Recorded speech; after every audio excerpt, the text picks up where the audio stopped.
सुबह के करीब 6 बजे थे। हवा में ठंडक थी और शहर के सबसे पास सरकारी क्वार्टर के पिछले हिस्से में फैला सन्नाटा ऐसा लग रहा था जैसे पूरी दुनिया अब भी नींद में डूबी हो। तभी उस बंगले का पिछला छोटा दरवाजा बेहद धीरे से खुला। दरवाजे से बाहर निकली एसपी आर्या देवी, जिले की सबसे सख्त, निडर और तेवर वाली अधिकारी। लेकिन आज वह एसपी नहीं, एक बिल्कुल आम औरत की तरह दिख रही थी। साधारण गहरे लाल रंग का सूती सलवार कमीज, पैरों में हल्की भूरी चप्पलें, बाल सलीके से एक कसे हुए जुड़े में बंधे और हाथ में बस एक स्टील का दूध का डिब्बा। वह अपनी पहचान, मोबाइल, रिवॉल्वर सब जानबूझकर कमरे में छोड़ आई थी। कोई गाड़ी नहीं, कोई सुरक्षाकर्मी नहीं। वह पीछे की तंग गली से धीरे धीरे निकल रही थी, जैसे पहली बार बेफिक्र होकर सांस ले रही हो। उनके मन में सिर्फ एक छोटा सा ख्याल था, बस 5 मिनट, दूध लेकर लौट आती हूं।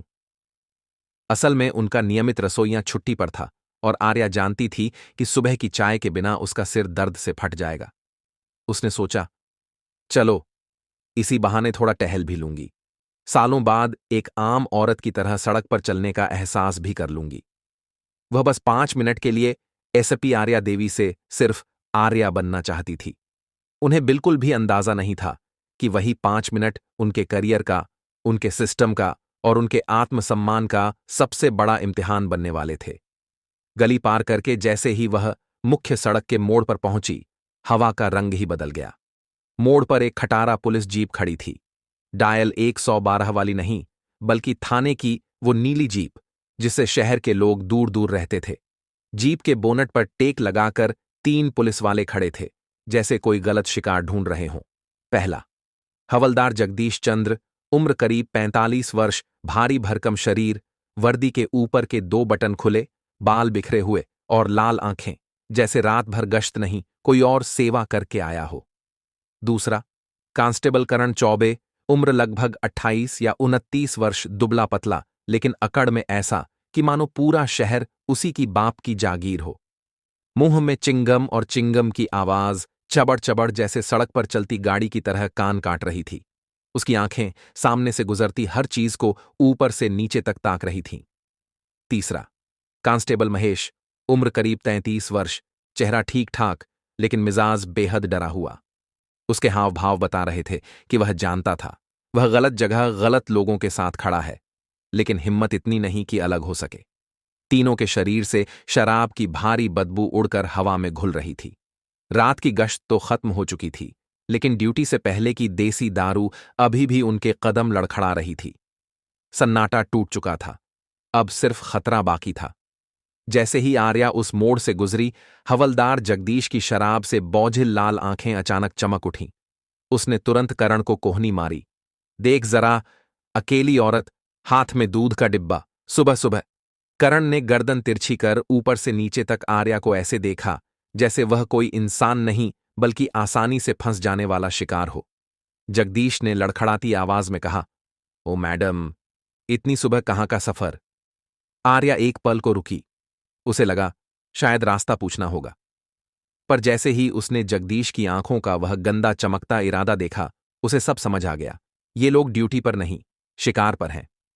उसने अपनी आवाज को जितना हो सका शांत रखा और उसने हवलदार से कहा, दूध लेने जा रही हूं, डेयरी बस आगे है। लेकिन करण ने चिंगम चबाते हुए भद्दी सीटी बजाई। अरे वाह, दूध पियोगी मैडम, जरा हमें भी पिला दो। आर्या ने उसे कड़क नजर से देखा। रास्ता दीजिए, देर हो रही है। उसके स्वर में जो हल्का सा आदेश था, वह करण को चुभ गया। वह हंसकर बोला, तेवर देखो इसके, लगता है कोई बड़ी मालकिन है। उस्ताद, कहीं किसी नेता की रखैल टाइप तो नहीं?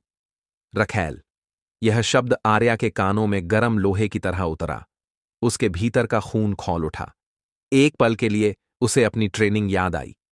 एक किक में करण का जबड़ा जमीन पर आ जाता, मगर उसने खुद को रोका। नहीं, आज मैं एसपी नहीं हूं, आज मैं सिर्फ एक आम औरत हूं।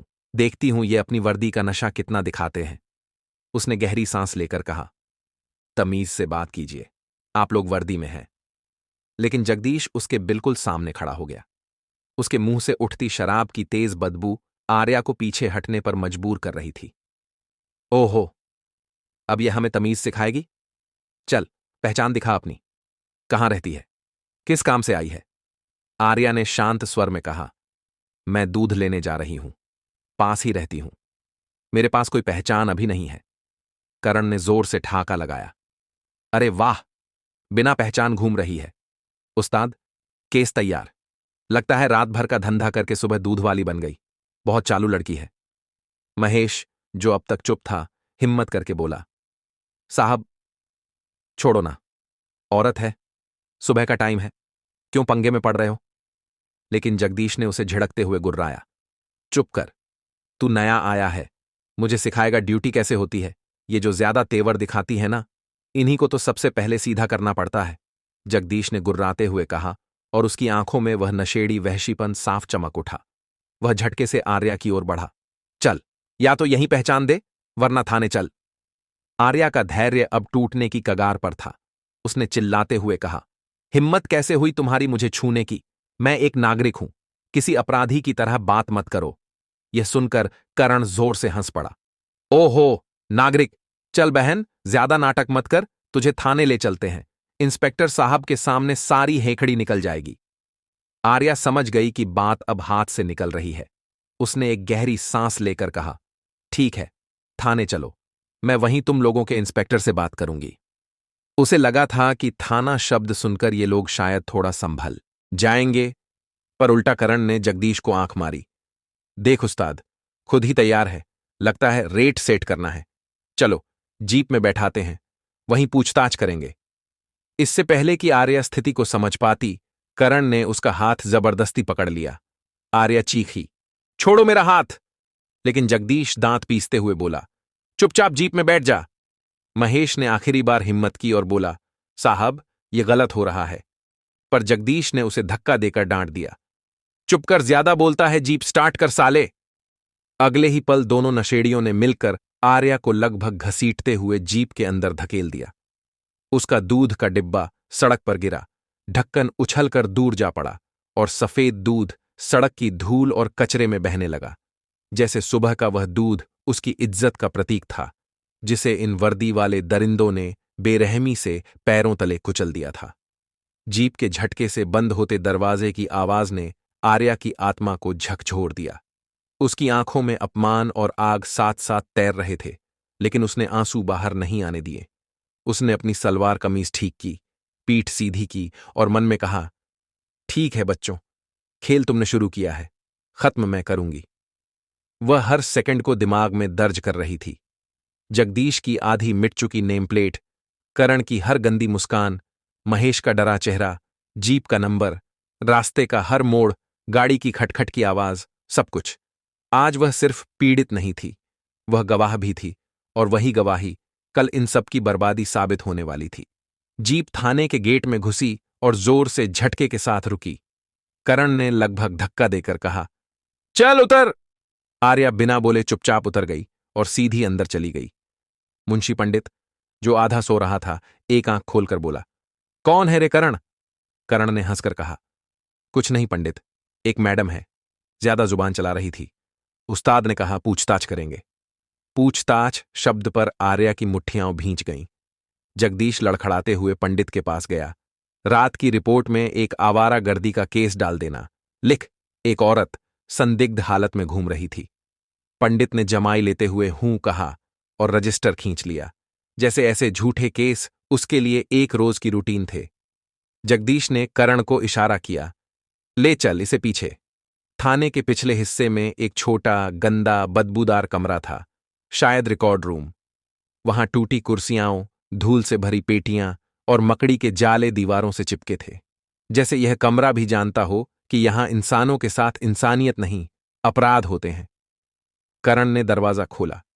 एक ठंडी हवा की जगह एक भारी सी दमघोंटू बदबू बाहर आई और उसने व्यंग्य से कहा, अंदर आ मैडम, यहीं करेंगे पूछताछ। कमरे में घुसते ही आर्या को महसूस हुआ कि यहां की हवा भी गंदी है, जैसे वर्षों से इसी चारदीवारी ने चीखें, धमकियां और जुल्मों को अपने अंदर कैद कर रखा हो। रोशनी कम थी। जगदीश ने उसे भीतर धक्का दिया और बाहर से कुंडी चढ़ा दी। खट! दरवाजे की वह आवाज उसके सीने में हथौड़े की तरह लगी। केवल एक छोटी सी ऊंची खिड़की से हल्की सुबह की किरणें छनकर अंदर गिर रही थीं। एक पल के लिए उसके मन में घबराहट की सिहरन उठी। अगर इन्होंने मुझे यहां बंद कर दिया तो? लेकिन अगले ही सेकंड उसने खुद को संभाल लिया। वह एक आम औरत नहीं, वह एसपी आर्या देवी थी। उसने अपने भीतर की सांसों को कसा और रीढ़ सीधी कर ली। कुछ मिनट बाद दरवाजा फिर खुला। अंदर जगदीश और करण घुस आए। महेश बाहर ही खड़ा रहा। उसके चेहरे पर साफ डर था, जैसे वह खुद अपने ही साथियों से शर्मिंदा था। करण ने कमरे का टिमटिमाता पीला बल्ब जला दिया। जगदीश अपनी पट्टी ऊपर खींचकर टूटी कुर्सी पर धम्मस से बैठ गया। तो मैडम, अब बताएंगी कौन है, कहां से आई थीं? जुबान तो बहुत तेज है। उसके इन प्रश्नों का आर्या ने कोई उत्तर नहीं दिया। वह चुप रही। उसकी आंखें सीधे जगदीश की आंखों में थीं।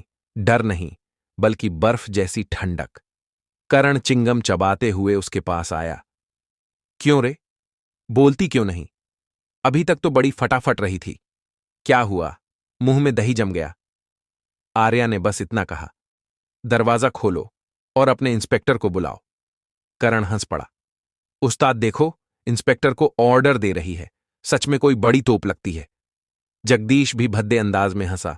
तोप है तो आज चलेगी, उसने करण से कहा।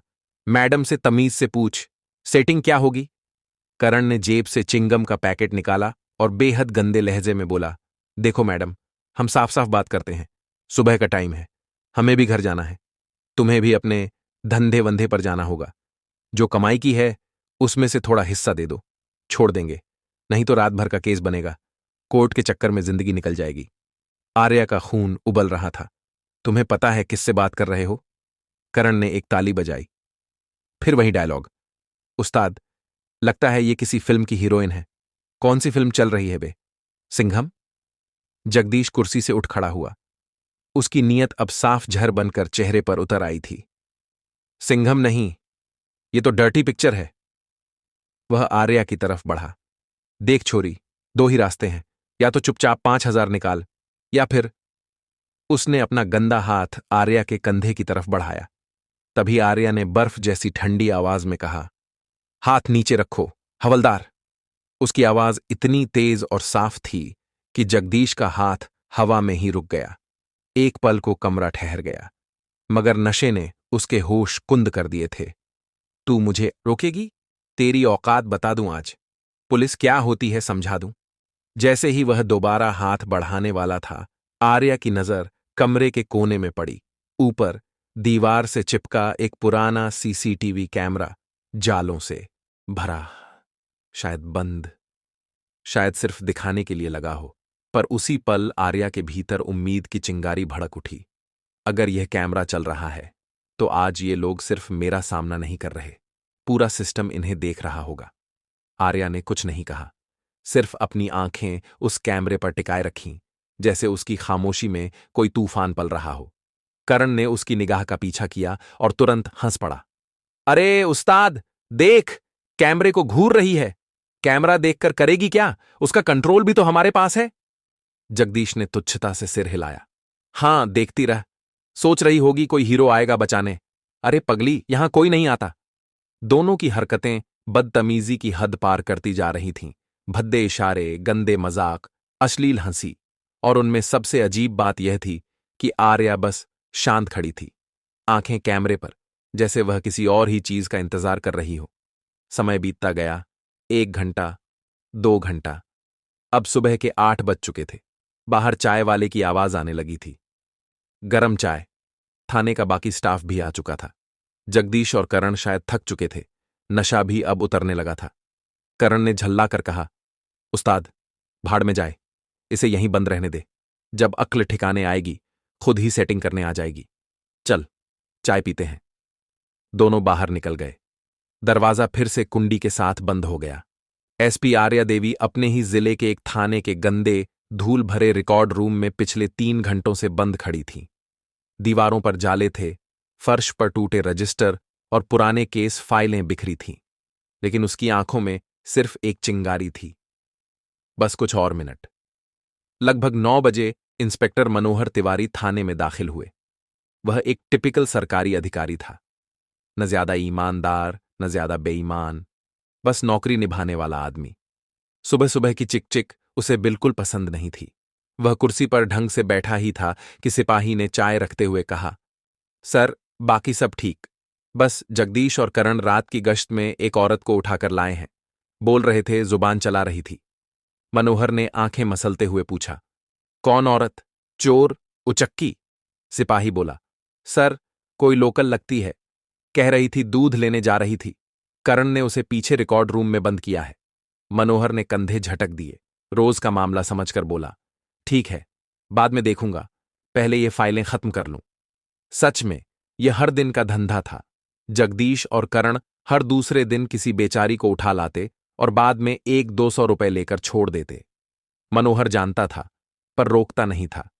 तभी थाने का लैंडलाइन फोन जोर से बजा। उसने चिढ़कर फोन उठाया। हां, थाना सदर बाजार, इंस्पेक्टर मनोहर बोल रहा हूं। दूसरी तरफ से आई आवाज किसी लोकल की नहीं थी। वह भारी, सधी हुई और खतरनाक रूप से शांत आवाज थी। इंस्पेक्टर मनोहर, मैं डीएसपी हेडक्वार्टर अरविंद राणा बोल रहा हूं। मनोहर लगभग उछलकर सीधा हो बैठा। जी सर। जय हिंद सर। राणा की आवाज में तनाव साफ था। एसपी मैडम का फोन सुबह 6 बजे से नॉट रीचेबल है। क्या वे तुम्हारे इलाके में किसी रेड पर हैं? कोई इन्फॉर्मेशन? मनोहर का दिल मानो सीना फाड़कर बाहर गिरने वाला था। SP madam? ना नहीं सर, मेरे इलाके में तो नहीं है, डीएसपी ने कड़क आवाज में कहा। हमने उनका फोन ट्रेस किया है। उनकी आखिरी लोकेशन सुबह 7 बजे तुम्हारे थाना क्षेत्र के टॉवर से आई है। उसके बाद फोन स्विच ऑफ है। उनका सुरक्षा स्टाफ कह रहा है कि मैडम सुबह सादे कपड़ों में अकेली, बिना बताए बंगले से निकली थी, शायद वॉक पर। अपने कांस्टेबलों से पूछो, किसी ने किसी अज्ञात महिला को देखा हो। यह सुनकर मनोहर की रीढ़ में बर्फ उतर गई। उसकी सांस रुक गई। उसके दिमाग में सुबह की उसी बात ने हथौड़े की तरह चोट की। अज्ञात महिला, सुबह 7 बजे, जुबान लड़खड़ाती हुई, रिकॉर्ड रूम। उसका गला सूख गया। भगवान, नहीं, ये नहीं हो सकता। उसे फोन तक पकड़ा नहीं गया। रिसीवर हाथ से छूटकर जमीन पर गिरा और थक की आवाज पूरे कमरे में गूंजी। उसका चेहरा पीला, होंठ सूखे और आंखें भय से चौड़ी हो चुकी थीं। वह कुर्सी से ऐसे उछला जैसे कुर्सी पर करंट दौड़ गया हो। वो औरत जो सुबह लाए थे, कहाँ है? करण चौंक कर चाय का गिलास गिराता हुआ भागा। कौन सी औरत सर? वही जिसे तुम लाए थे, करण बोला। अरे सर, वो औरत वो तो पीछे वाले कमरे में है। मनोहर के पैर जैसे टूट चुके थे। Record room? वह लगभग दौड़ते हुए भागा। उसके हर कदम में प्रलय सा डर था। आज नौकरी तो दूर, अगर वह महिला वहीं हुई तो जान बचाना भी मुश्किल है। उसने कांपते हाथों से चाबियों का गुच्छा निकाला।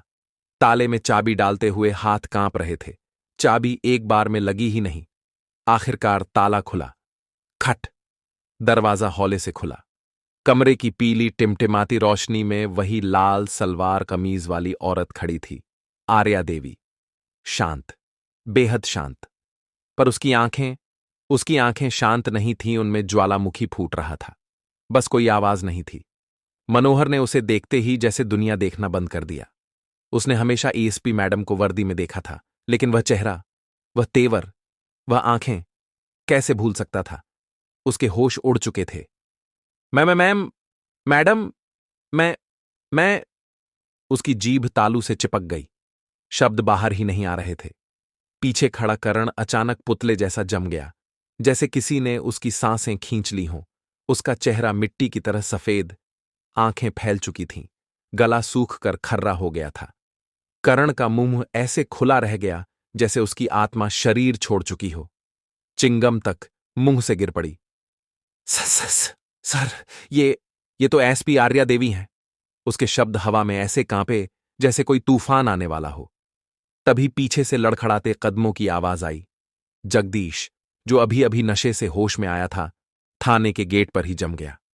उसके चेहरे पर डर नहीं, मौत की चीख उभर आई थी। उसका नशा एक ही सेकंड में उड़ चुका था।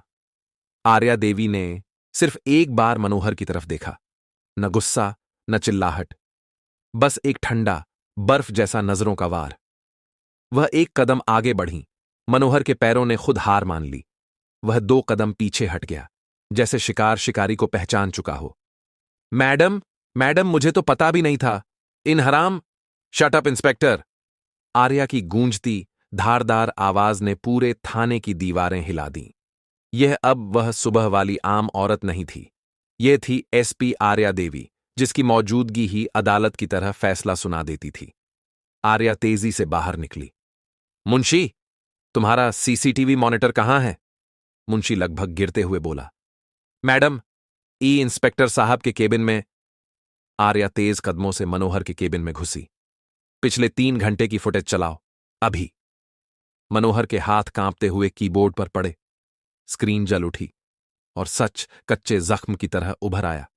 फुटेज में साफ दिख रहा था कैसे जीप से उसे धकेला गया, कैसे उसे रिकॉर्ड रूम में बंद किया, कैसे करण और जगदीश अंदर आए, कैसे दोनों ने गंदे इशारे किए, कैसे पैसे मांगे, कैसे जगदीश ने हाथ बढ़ाया और कैसे आर्या देवी चुप खड़ी होकर भी पूरे सिस्टम का चेहरा उजागर कर रही थी। हर आवाज, हर शब्द, ऑडियो सहित सब रिकॉर्ड था। मनोहर फुटेज देखते ही कुर्सी पर ढह गया। मैडम, मैं तो बर्बाद हो गया। आर्या ने वीडियो को पेन ड्राइव में सेव किया, फिर बिल्कुल ठंडे स्वर में बोली। इंस्पेक्टर मनोहर, तुम अभी इसी वक्त सस्पेंड हो। नहीं मैडम, प्लीज। मैंने कहा तुम सस्पेंड हो। अब मेरा फोन लाओ। मनोहर ने मोबाइल ऐसे थमाया जैसे फांसी का फंदा पकड़ा रहा हो। आर्या ने पहला नंबर डायल किया। डीएसपी राणा, मैं बोल रही हूं। हां, मैं ठीक हूं। तुरंत अपनी टीम के साथ थाना सदर बाजार पहुंचे, इमीडिएटली। दूसरा फोन महिला आयोग की चेयरपर्सन को। तीसरा सारे बड़े न्यूज चैनलों को। फोन रखते ही आर्या ने मनोहर की आंखों में देखा। वे तीनों कहां हैं? और फिर सिर्फ 15 मिनट में थाना सदर बाजार पुलिस स्टेशन किसी युद्ध छावनी जैसा लगने लगा। लाल बत्ती वाली गाड़ियां, डीएसपी राणा, सिटी मजिस्ट्रेट, कई अधिकारी दौड़ते हुए, पीछे पीछे मीडिया की वैनें, कैमरों की क्लिक क्लिक, माइक की भीड़। थाने का हर कोना शोर से भर चुका था और इस शोर के बीच थाने के केंद्र में, उसी लाल सलवार कमीज में, लेकिन अब आंखों में जज्बाती चमक लिए, एएसपी आर्या देवी खड़ी थी। जगदीश, करण और महेश तीनों को हथकड़ी लगाकर जमीन पर बिठा दिया गया था। डीएसपी राणा ने जैसे ही आर्या को उस हाल में देखा, वह दौड़ते हुए उनके पास पहुंचे। डीएसपी राणा यह नजारा देखकर सचमुच स्तब्ध रह गए। मैडम, ये क्या हो गया? आप ठीक तो हैं? आर्या देवी ने उनकी तरफ देखा। एकदम स्थिर, सटीक, धारदार निगाह। मैं ठीक हूं डीएसपी साहब, लेकिन यह जिला, यह कानून, यह सिस्टम ठीक नहीं है। उन्होंने धीरे से अपनी जेब से पेन ड्राइव निकाली और राणा के हाथ में रख दी।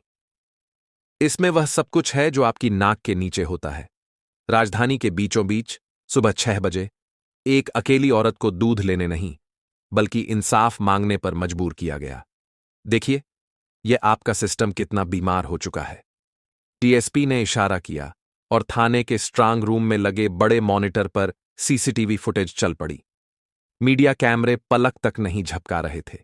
जैसे जैसे वीडियो आगे बढ़ा, भीड़ का शोर धीमा होता गया और अफसरों का सिर नीचे झुकता गया। करण की भद्दी बातें, जगदीश की नीयत, दरवाजा बंद करना, रिकॉर्ड रूम की अंधेरी कैद और अंत में जगदीश का हाथ बढ़ाना, सब कुछ साफ, जिंदा, निर्वस्त्र सच की तरह सामने था। फुटेज खत्म हुई और जमीन जैसे तीनों के पैरों से खिसक गई। जगदीश रोते रोते आर्या के पैरों पर गिर पड़ा। मैडम, गलती हो गई, मर जाऊंगा मैडम, बच्चे हैं मेरे। करण सिर पटक पटक कर रो रहा था। मैडम, मेरा करियर खत्म हो जाएगा, कसम से नशे में था, चिंगम भी नहीं खाऊंगा। महेश बस फर्श पर बैठा सिसक रहा था, लेकिन अब भी चुप, बिल्कुल चुप। लेकिन आर्या ने एक बार भी उनकी तरफ नहीं देखा। वह माइक उठाकर मीडिया की तरफ मुड़ी। आज मैं सिर्फ दूध लेने निकली थी, एक आम नागरिक की तरह, ये देखने की जिस शहर की मैं एसपी हूं, क्या यहां की औरतें सुबह 6 बजे सुरक्षित हैं? माइक की आवाज पूरे थाने में गूंज उठी। आर्या धीरे धीरे तीनों कांस्टेबलों की तरफ बढ़ी। ये 3 लोग सिर्फ पुलिस नहीं हैं, ये वह दीमक हैं जो इस वर्दी को भीतर से चाट रहे हैं। वह जगदीश के सामने खड़ी हो गईं। तुम मुझे पहचान नहीं पाए। अगर पहचान लेते तो क्या करते? सलाम ठोकते? मेरे पैर छूते? फिर उनकी आवाज और भारी हो गई। लेकिन अगर मैं सच में कोई आम औरत होती, कोई मजदूर की बेटी, कोई स्टूडेंट, तो तुम उसके साथ क्या करते? उसी रिकॉर्ड रूम में बंद करते? उस पर हाथ डालते? उसकी इज्जत का सौदा करते? जगदीश का सिर खुद ही जमीन से जा चिपका। आर्या ने पास खड़े एक अन्य इंस्पेक्टर को आदेश दिया, इन तीनों के खिलाफ एफआईआर दर्ज करो। धारा 354 महिला की गरिमा पर हमला, 341 रास्ता रोकना, 342 गलत तरीके से कैद करना, 506 धमकी और सबसे महत्वपूर्ण धारा 376 या 511 बलात्कार का प्रयास। यह सुनते ही तीनों की चीख टूटकर हवा में फैली। नहीं नहीं मैडम, अटेम्प्ट टू रेप नहीं, हमारी जिंदगी बर्बाद हो जाएगी। आर्या ने पहली बार उनकी तरफ देखा, एक ऐसी नजर से जिसमें न गुस्सा था न दया, बस कानून था। तुम जैसे लोग इस वर्दी पर दाग हो। आज अगर मैं एसपी ना होती, अगर मेरे पास यह ओहदा ना होता, अगर मेरा कैमरा ना चलता, तो तुम यह सब किसी और औरत के साथ करते और वह बेचारी शिकायत भी नहीं कर पाती। फिर उन्होंने माइक की तरफ मुड़ते हुए कहा, यह सबक सिर्फ इन तीनों के लिए नहीं, यह सबक उन हर वर्दी वाले के लिए है जो सोचते हैं कि खाकी पहनकर उन्हें औरत छेड़ने का, गरीब को धमकाने का या नशे में ड्यूटी करने का लाइसेंस मिल जाता है। यह सुनकर डीएसपी राणा ने खुद ताली बजाई और यह दृश्य सारे चैनलों की ब्रेकिंग न्यूज बन गया। तभी महेश सिसकते हुए बोला, मैडम, मैंने तो रोकने की कोशिश की थी। आर्या ने उसकी आंखों में देखते हुए कहा, जब बुराई सामने हो और तुम चुप रहो तो तुम भी उतने ही बड़े गुनहगार हो, और तुम चुप रहो तो तुम भी उतने ही बड़े गुनहगार हो। एसपी आर्या की यह आखिरी पंक्ति जैसे महेश की आत्मा चीर कर निकल गई। वह सिर झुकाकर खड़ा रहा। इसके बाद पुलिस ने उन तीनों को अरेस्ट करके कैद में डाल दिया।